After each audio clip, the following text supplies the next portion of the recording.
Bonjour à tous. Alors aujourd'hui nous allons faire le test pour les glucides. Le test des sucres. Voilà.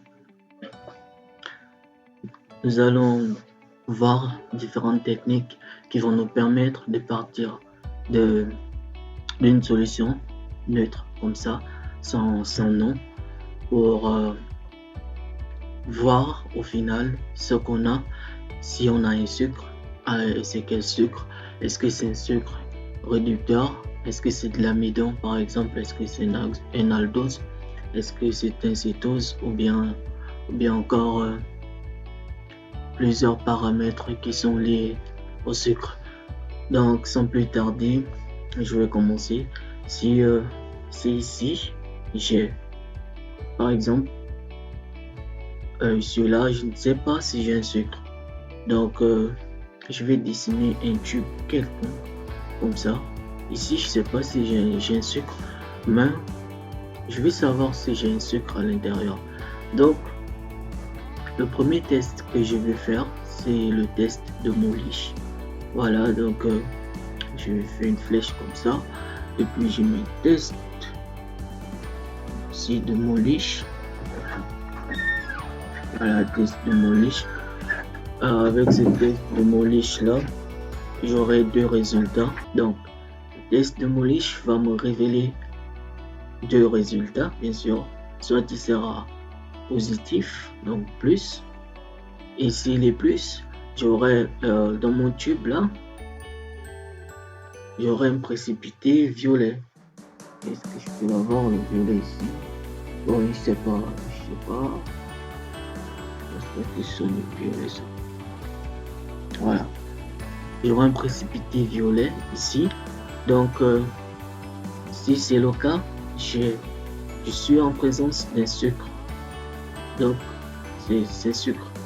J'ai un sucre dans mon milieu. Si c'est négatif ici, donc je suis pas en présence d'un sucre, c'est un non-sucre. Voilà. Ça c'est le premier test qui nous permet en fait de révéler la présence des sucres dans l'échantillon. Donc après avoir fait ce test, on peut se demander est-ce que c'est de l'amidon ou bien c'est un autre sucre. Vous voyez, ou bien c'est un sucre réducteur par exemple. Donc ou un sucre non réducteur. Donc pour cela, on va faire un deuxième test. Donc lui, c'était le premier test. Donc on va faire un deuxième test. Je vais toujours prendre mon tube ici. Voilà. Donc je vais faire j'ai mon tube là. Je vais faire un deuxième test. Et ce test, je vais l'appeler le test à l'iode. Test à l'iode, en fait c'est de l'eau iodée qu'on va rajouter. Donc ce test aussi va me révéler deux informations, soit il sera positif ou il sera négatif. Voilà. Donc s'il est positif, j'aurai un précipité, j'aurai une coloration plutôt bleu noirâtre, donc c'est du bleu et noirâtre, voilà, un bleu qui est un peu noir. Donc si c'est le cas, si j'ai ce bleu noirâtre là, après l'ajout de l'eau iodée, je vais dire que je suis en présence de l'amidon. Donc le sucre ici c'est l'amidon. Et si c'est pas le cas, si le test est négatif, il n'y a pas de changement de coloration, bien c'est pas bleu noirâtre, en tout cas c'est un sucre qui peut être réducteur, voilà, ou non réducteur. Et on ne fait que s'enfoncer dans le test pour déterminer exactement quel genre de sucre nous avons. Donc si c'est de l'amidon, ça y est, on a trouvé le sucre. Donc c'est la mine, on va s'arrêter là. Mais si on veut chercher, si c'est pas le cas, si c'est pas positif ici, on va foncer. Donc on va prendre ces résultats là ici et on va encore doser pour savoir si c'est un sucre réducteur ou si c'est un sucre non réducteur. Donc après le deuxième test, on va faire un troisième test qui est le test à la liqueur de feeling. Test de feeling.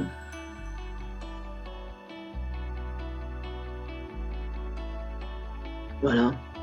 Avec ces tests de feeling, nous allons chercher à voir si on a un sucre réducteur ou un sucre non réducteur.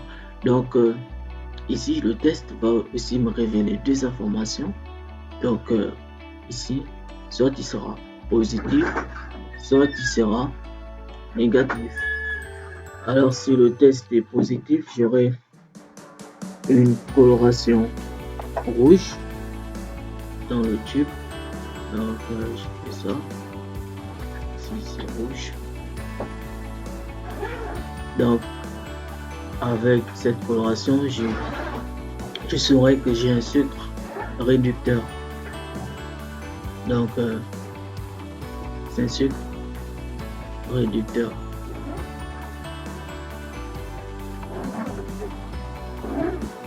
Mais si c'est pas le cas, si c'est pas une coloration rouge, en fait le tube va rester incolore, donc il n'y a rien. Et dans ce cas, j'ai un sucre non réducteur.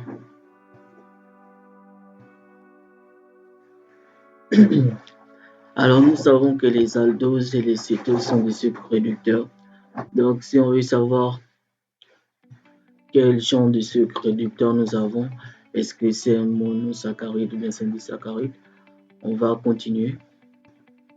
Donc on va faire un quatrième test qui est le test de Barford.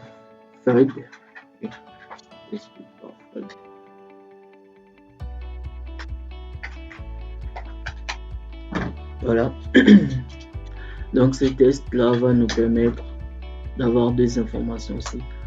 Donc soit il est positif, soit il est négatif. Alors s'il est positif, on aura une coloration sinon rouge, sinon un dépôt rouge.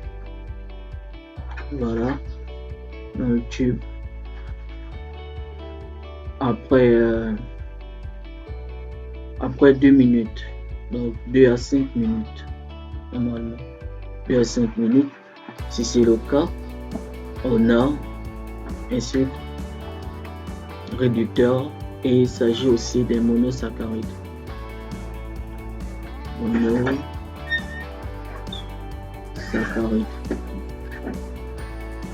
Voilà. Donc les monosaccharides, nous savons que c'est un seul type, voilà, dose genre monosaccharide. Donc si c'est le cas, les peaux rouges, de toute façon j'ai pas mis de couleurs. Bon, j'ai parlé sur chaque truc, j'ai parlé. Voilà. Donc ici on a un dépôt rouge et c'est monosaccharide. Et si on a ce dépôt après 7 à 12 minutes, nous sommes en présence d'un disaccharide. Nous sommes en présence d'un disaccharide. Et dans le cas aussi positif, c'est-à-dire qu'on a un monosaccharide dans notre tube, on va chercher à déterminer lequel. Est-ce que c'est un aldose ou bien c'est un cétose? Alors on va faire un autre test, le test de Sullivanov, qui est le test qui nous permet de différencier les aldoses des cétoses. Donc test de Sullivanov.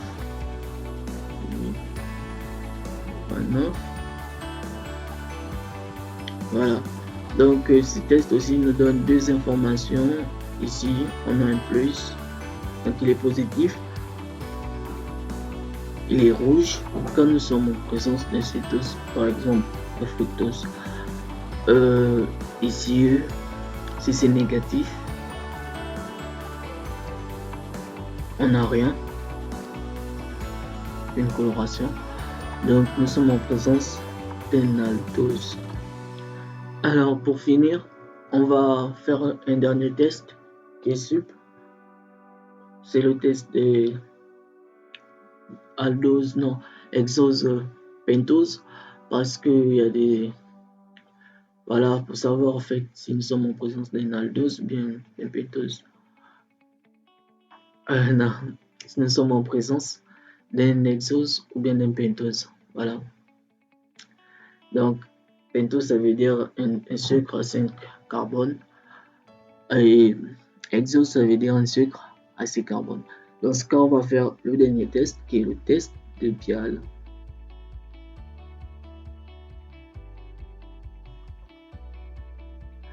Avec ce test de Bial, on aura deux informations comme tous les autres tests. Donc, soit il est positif, soit il est négatif. Donc, s'il est positif, nous sommes en présence d'un pentose. Donc, ce pentose peut être un aldopentose ou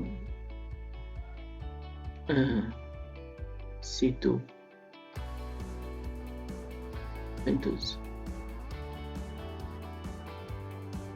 Ou si c'est incolore, nous sommes en présence d'un hexose.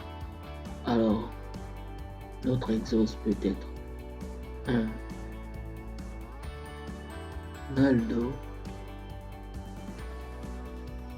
aldehexose comme le glucose ou un cétohexose comme le fructose.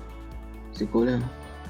Donc, voici les différents tests qu'on peut réaliser lorsque nous avons un sucre et puis on veut très bien identifier. Merci.